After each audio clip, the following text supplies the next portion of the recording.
भूख, प्यास, नींद एवं आशा नाम की 4 बहनें थीं। एक बार चारों बहनों में लड़ाई हो गई। भूख कहती कि मैं बड़ी हूँ, प्यास कहती मैं बड़ी हूँ, नींद कहती कि मैं बड़ी हूँ और आशा कहती कि मैं बड़ी हूँ। चारों इस विवाद को लेकर राजा के पास पहुँची। एक ने कहा कि मैं बड़ी हूँ, दूसरी ने कहा कि मैं बड़ी हूँ, तीसरी ने कहा कि मैं बड़ी हूँ और इसी तरह चौथी ने भी कहा कि मैं बड़ी हूँ। राजा यह सुनकर सबसे पहले भूख से कहा कि भूख तुम बताओ, तुम कैसे बड़ी हो? तो भूख ने कहा, मैं इसलिए बड़ी हूँ क्योंकि मेरे ही कारण घर में चूल्हे जलते हैं, अच्छे अच्छे पकवान बनते हैं और जब थाली सजा कर दी जाती है तब मैं खाती हूँ, इसलिए मैं सबसे बड़ी हूँ।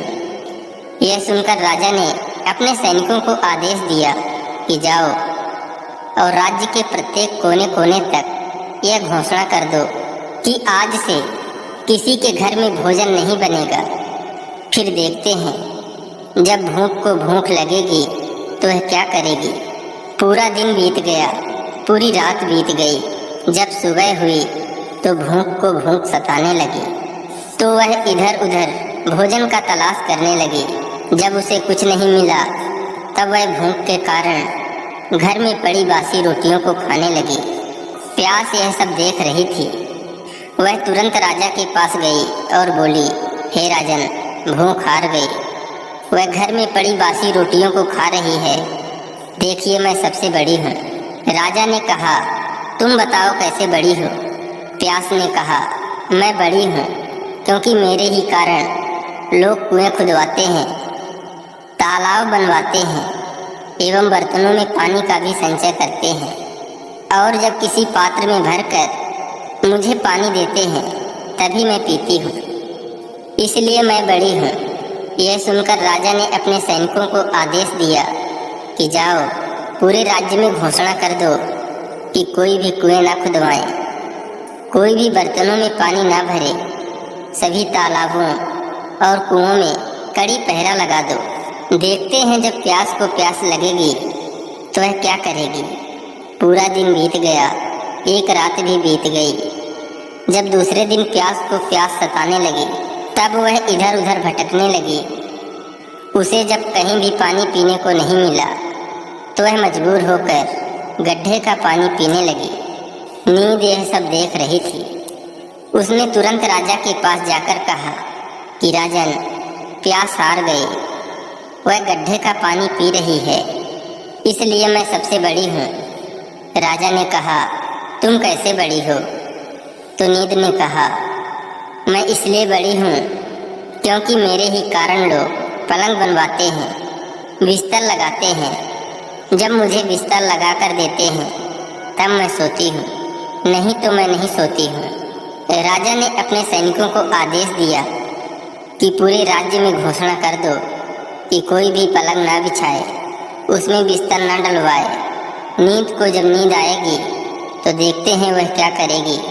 पूरा दिन बीत गया, आधी रात बीती तो नींद को नींद आने लगी तो इधर उधर बिस्तर खोजने लगी। जब बिस्तर नहीं मिला तो वह मजबूर होकर ऊबड़ खाबड़ जगह पर ही सो गई।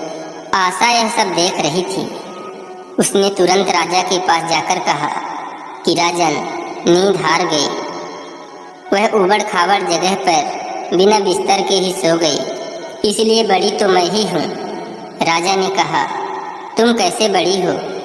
आशा ने कहा, मैं इसलिए बड़ी हूँ क्योंकि लोग मेरे कारण ही काम करते हैं, नौकरी धंधा मजदूरी करते हैं, परेशानियाँ उठाते हैं, लेकिन आशा के दीप को बुझने नहीं देते। राजा ने यह सुनकर अपने सैनिकों को आदेश दिया कि पूरे राज्य में घोषणा कर दो कि कोई भी नौकरी ना करे, कोई मेहनत मजदूरी ना करे, कोई भी काम धंधा ना करे, कोई भी आशा के दीप को ना जलाए।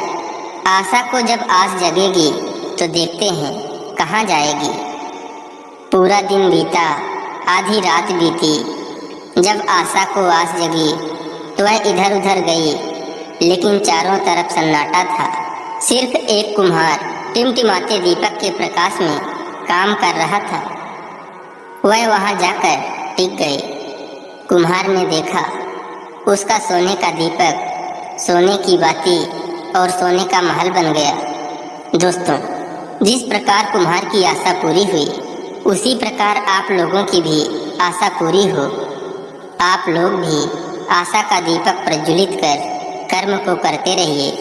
दोस्तों, आशा करते हैं यह कहानी आपको अच्छी लगी होगी, तो इस वीडियो को एक लाइक करके चैनल को सब्सक्राइब कर लीजिए।